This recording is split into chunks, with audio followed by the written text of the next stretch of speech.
What's going on, y'all? Blue Falcon here, coming to you with another video. So this one is gonna be rather different on the channel. I'm doing this more so for the music students out there, but you can see I have my mini keyboard as I've played in times past.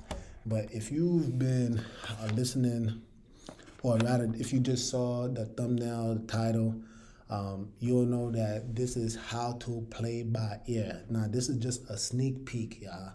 Just a sneak peek, all right? So I've had a lot of students come to me and ask me, how do you play by ear? And, this is something that, believe it or not, a lot of a lot of students tend to kind of like want to jump the gun. And I get it. They want to do things that are fun. So, but believe me, I get it. So the reason why I'm doing this video is, again, just to give you a sneak peek. I will later on down the line, I'll go in much greater detail in terms of how to actually play by ear. But what I'm gonna do, and I'm gonna do it live, all right? So if I make mistakes, it is what it is. If I don't make mistakes, then you guys can see that this actually legitimately works. I can't fake this. This is all live, right? But anyway, getting to the point, I'm going to give you just a sneak peek of some of the things that you can do to help you play by ear. And believe it or not, if you've been following the video series so far, you will actually know that I've actually been giving you guys the key. I've been giving you guys all the tips you actually need. And this is the reason why I always emphasize, do not just think the basics are something that's not worth actually investigating in, or not actually worth spending time in. If you actually take your time to learn the basics, I guarantee you it will help you so much more down the line. I kid you not. I cannot make this up. All right, but anyway, let's just get to the point. So I've decided to choose one song here. So this song is called "A Reckless Love." All right, so this is from Corey Asbury. I'll probably leave the links later on when I upload or kind of like edit the video behind the scenes. But I'll leave the link just in case you do enjoy it. But yeah, let's actually listen to it real quick.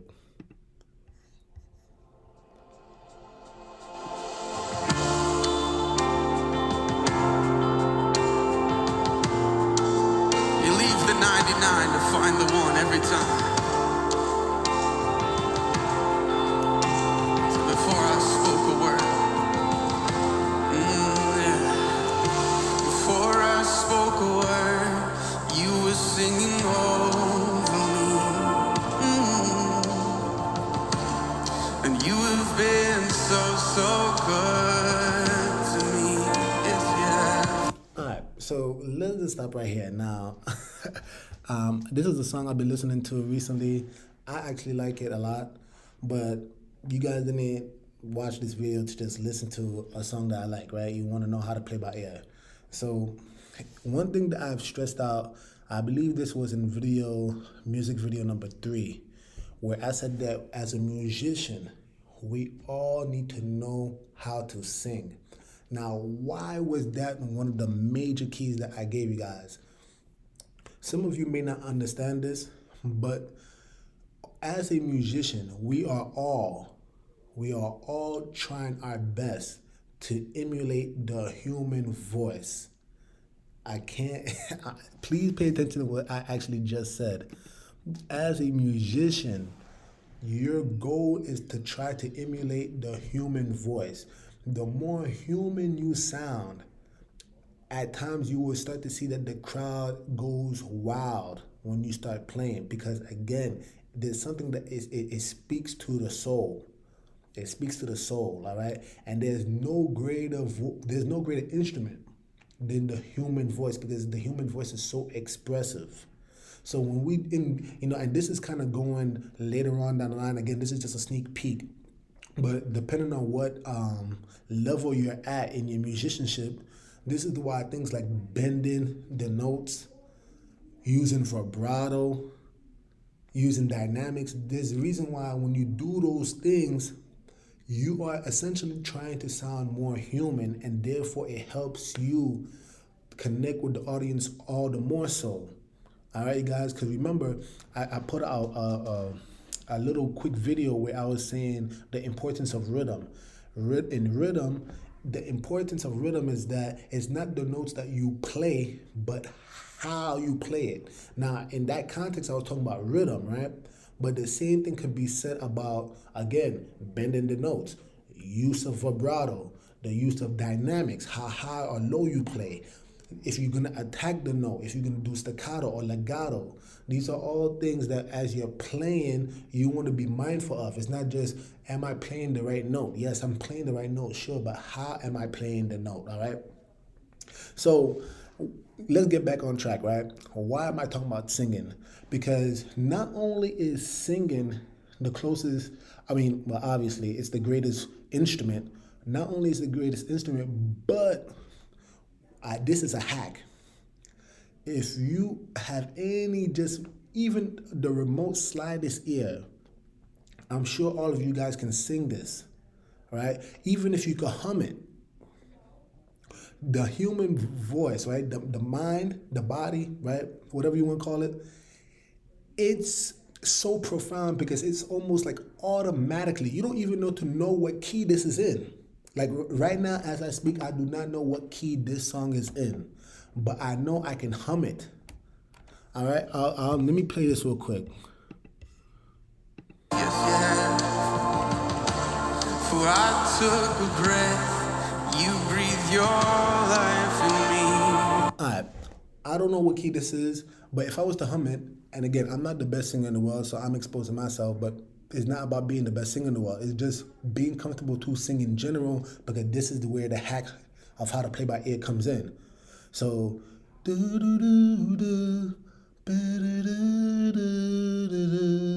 all right? You don't even need to sing the exact words, but I know, despite the fact that I don't know what key this is in, I know that, okay, I can hum this back. So that's step number one. If you could just sing the song, all right? Because essentially, this is just an instrument, you guys. This is just an instrument. It doesn't play itself. It's what comes in. You're gonna have to express what's going on in your mind to the instrument. And that's why I told you guys so many times, I do not want you to be a piano player. I do not want you to be a saxophone player. I don't want you to be a guitar player. I want you to be a musician, because a musician understands music. So that's step number one. Now, here's why is singing also important. Now, singing is also important because, again, in video number 3, I actually talked about a thing called solfege, right? Now, in solfege, you have the general concept of do, re, mi, fa, sol, la, ti, do, period, right? Irregardless of how I sound, whether it's good or bad, you know that what a major scale is supposed to sound like. Now, here's another thing. What we're going to learn right now, as I'm playing this song, I'm going to wait for particular key moments within the song, all right? Again, this is a sneak peek. I'm waiting for key moments in the song where he is going to resolve. If I can find where he resolves, then I have a relative idea of what key he's in. Let's give this a shot, all right? And you have been so kind. Come on, every voice lift it. All right, so you have been so kind to me. All right, so he ended off on the note me. Now, if I could find that me, and I'm gonna now sing that note, you can hum the note as well. But as I say me, now I'm gonna try to find that note on my instrument, whether you're playing a guitar, whether you're playing saxophone, whether you're playing the piano. So let's try it. Me. And guess what, guys? All right. Guess what note this is? Let me see if I can center it. That is F. Now, what is so beautiful about that? Now, why did I do that? Why did I wait for the resolve? Because remember, you guys, if you guys were paying attention to, I believe, video number 3, right? When I was talking about major scales. A scale has 7 unique notes, but in order to complete the scale to sound like it's resolved, that's when you have to play the 8th note, which is the octave, which is actually going back to the home note. All right, I know I threw a lot at you, but in any given scale, right, like all of you should know C scale by now if you've been following me, right? So you have C scale, no sharps, no flats.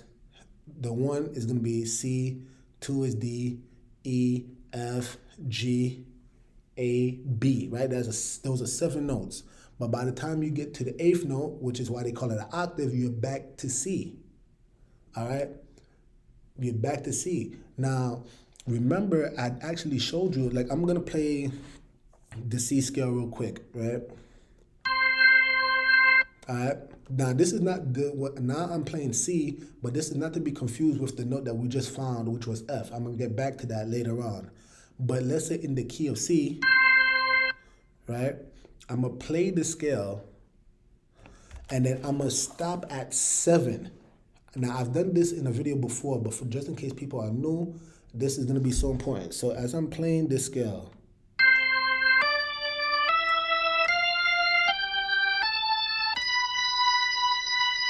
now if I stop that scale right there, now did I play the scale correctly? Yes, I did play the 7 unique notes, but notice it doesn't sound complete. Ending off on this, there's kind of like a question mark, like, I feel like this note needs to resolve some way. And why is that? Because as I've said before, that 7th note is what's called the leading tone, meaning that it leads somewhere. Where does it lead to? The octave, or the home note, or the tonic, right? So I'm gonna play it again.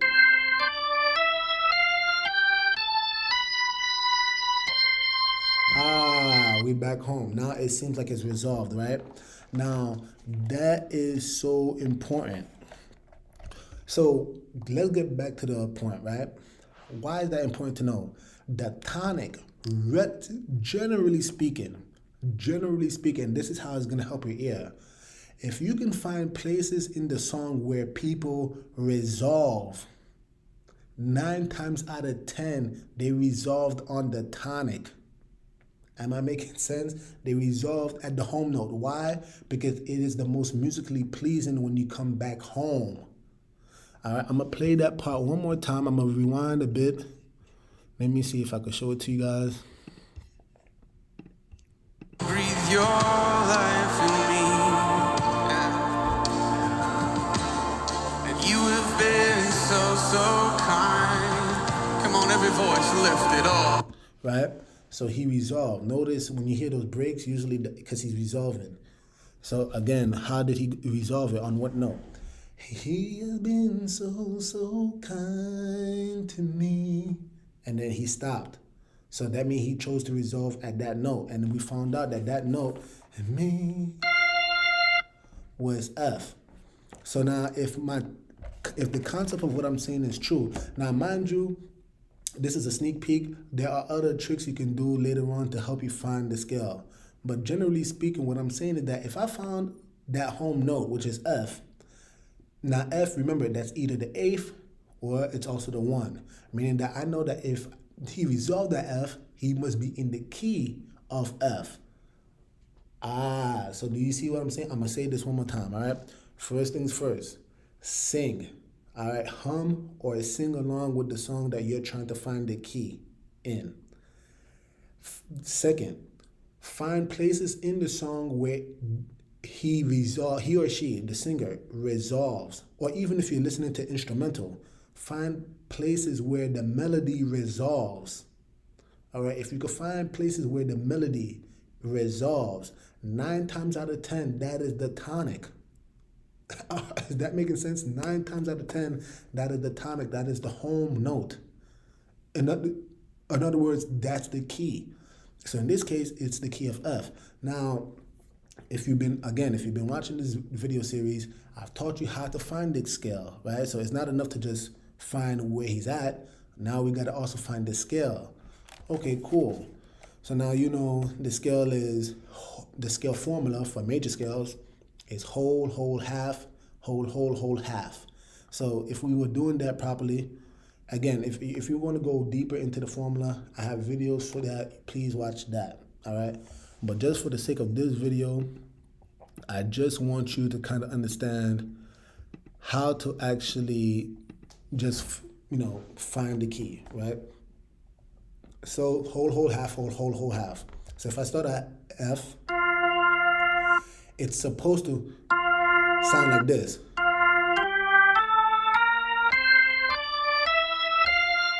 That's how all major scales sound like. I don't care where you start. It always have to have that general sound to it. If you change even one of those intervals, it automatically will sound different. I'm telling you guys, it will automatically sound different.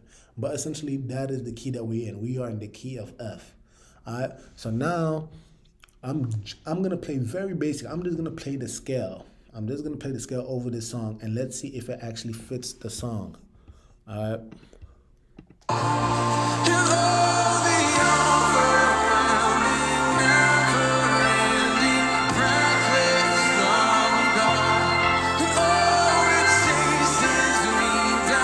Right? So you can see even something as basic as that, automatically I'm playing in such a way that it fits the tune.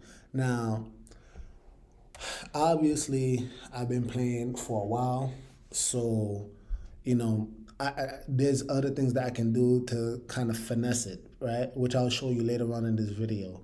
But I just wanted to show you that is literally the key, guys. Again, I can't stress this enough. You guys, for all of you who want to learn how to play by ear, you gotta break out of the fear of singing. You gotta break out of your fear of singing in public, singing in general. All right. Again, I'm not a singer. I'm choosing to expose myself right now in front of everybody. And if I sound bad, hey, it is what it is. But at the end of the day, what doesn't sound bad? When I'm jamming along with people and I'm in tune. That doesn't sound bad.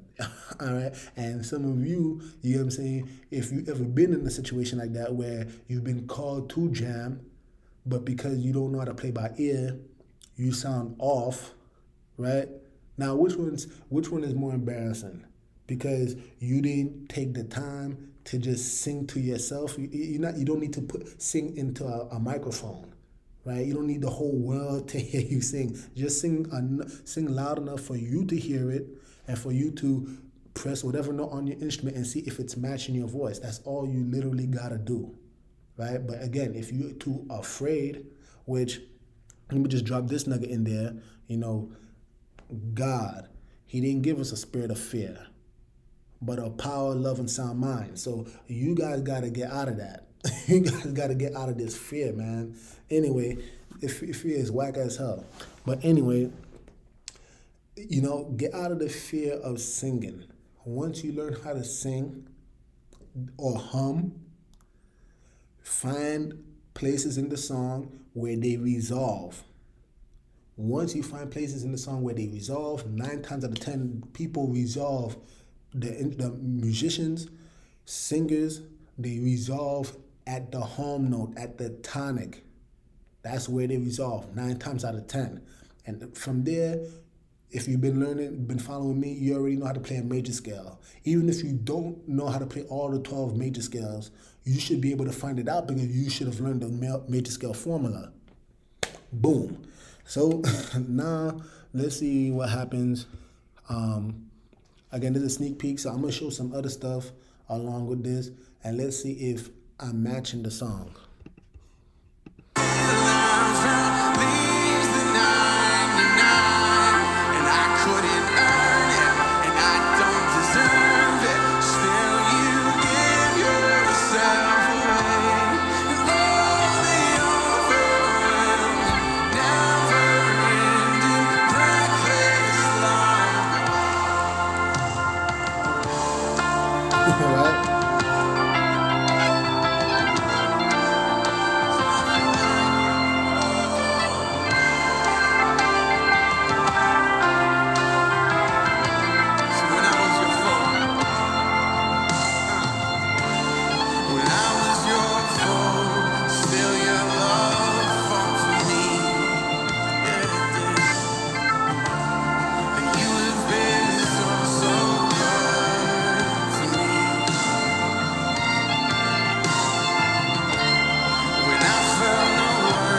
So now again, let's say he's in a different portion of the song, right? So let me go back to it one more time. Every voice, there's no shadow tonight. There's no shadow you won't light up, mountain you won't climb up, coming after me. Yeah. Woo. There's no wall you won't kick down, lie you won't tear down, coming after me. All right. All right. So again, I'm gonna expose myself, but pretty much he says, "There's no shadow you won't light up, mountain you won't climb up, coming after me." All right. So once you have that part, right? A lot of times, songs have different portions, right? They might break it up into first, chorus, second verse, second chorus. They might have a bridge. Now, this sounds like it's the bridge, right? Again, I'm still within the same key, so truncate it, right? Truncate it, splice it, whatever terminology you want to use, but break it up into sections in such a way where you will be able to retain it. And again, first thing I did, I sung it, and now I'm about to break it. So, there's no shadow you won't light up. So he'll do.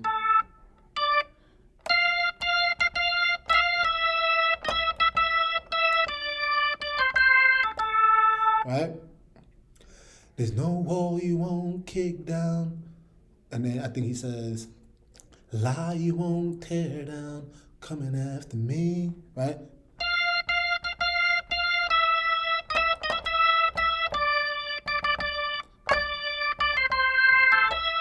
Also. Right? So even me, right? Notice sometimes I might not get it perfectly right there on the spot, but at least I have a general idea. So let's see what happens. I kind of have a good idea.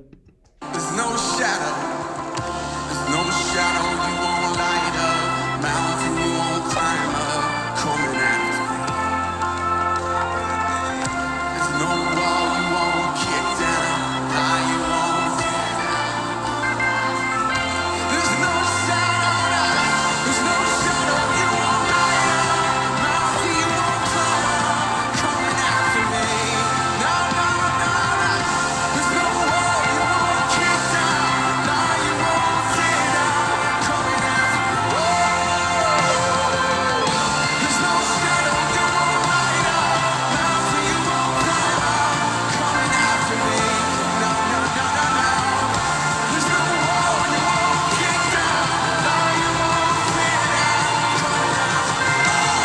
You're the overwhelming, never-ending, reckless love, God. It always chases me down, tries to love and leaves me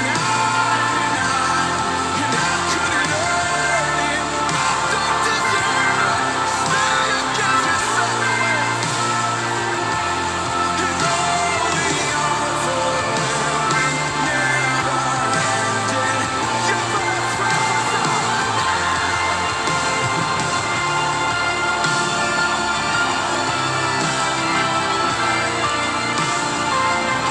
There's nothing you won't break through. There's no wall you won't kick down.